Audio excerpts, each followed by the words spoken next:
কে কি বলেছে, কাকে কান নিয়ে গেছে, এটার কোনো অর্থ নেই। আমরা ওখানে মানুষের হেল্প করার জন্য বসেছি।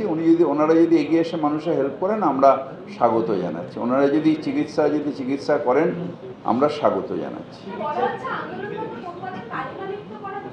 না না না, কোনো কালিমা লিপ্ত করার জন্য কিছু করে কেন কালিমা লিপ্ত হবে? আন্দোলন করলে কি কালিমা লিপ্ত হয়? আন্দোলনের সাথে কালিমা লিপ্তর কোনো সম্পর্ক নেই।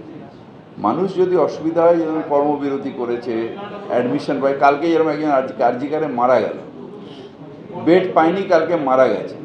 যদি কেওক্সটা থাকতো তাহলে তাকে তুলে নিয়ে আমরা কোনো একটা প্রাইভেট নার্সিংহোমে, মানে প্রাইভেট হাসপাতালে আমরা প্রাণটা বাঁচানোর একটা চেষ্টা করতে পারতাম। বাস্তব কি না বাস্তব ভগবানের হাতে, কিন্তু চেষ্টা করতে পারতাম। কালকে বেড না পেয়ে মারা গেল, 4 ঘন্টা ধরে ওখানে দৌড়োদৌড়ি করে বেড পেল না, মারা গেল। কেওক্সটা থাকলে এইটা হয়তো হতো না। ওনার কোনো কাউকে কালিমালিপ্ত করার জন্য, কারো আন্দোলন থামানোর জন্য আমাদের কোনো পরিকল্পনা নেই। মানুষ যারা আসছেন তাদের যাতে একটু সাহায্য করা যায়, সেই জন্য একটা উদ্যোগ নিয়েছিলাম। যখন ওনারা বলেছেন না আমরাই করুক, আমাদের কোনো আপত্তি নেই, কিন্তু কালকের মারা যাওয়াটা ঠিক হয়নি। কেওক্সও রাখতে দেবো না, আর আমি চিকিৎসা না করে বেডও দেবো না, মারা যাবে, এটা ঠিক হচ্ছে না।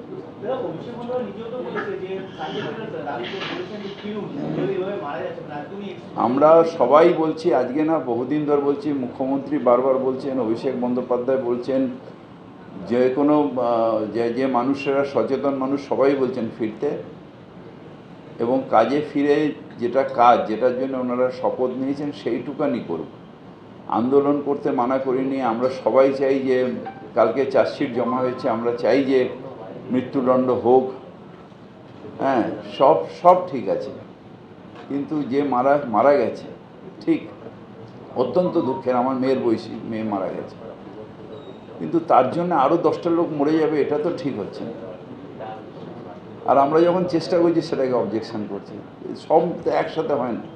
আন্দোলন করতে কেউ মানা করেনি, জাস্টিস চান না আপনি, বাট জাস্টিস ফ্রম হুম, এটা জানতে হবে। জাস্টিস ফ্রম হুম, কার কাছে জাস্টিস চাইছে?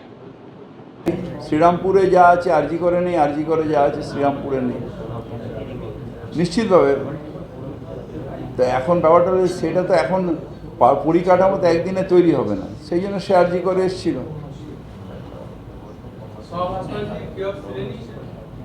কিয়ক্স তুলিনি, আটকে রেখেছি, কারণ আমাদের এই ডাক্তাররা এসে, আমাদের তো কর্মচারীরাই বসেছেন, তাদের যদি এখন এসে বলেন, তারা কেন বসবেন? আমাদের যে এগুলো আছে কর্পোরেশনে, যে আমার প্রাইমারি হেলথ সার্ভিস দেওয়ার কথা, সেটা আমরা দিচ্ছি।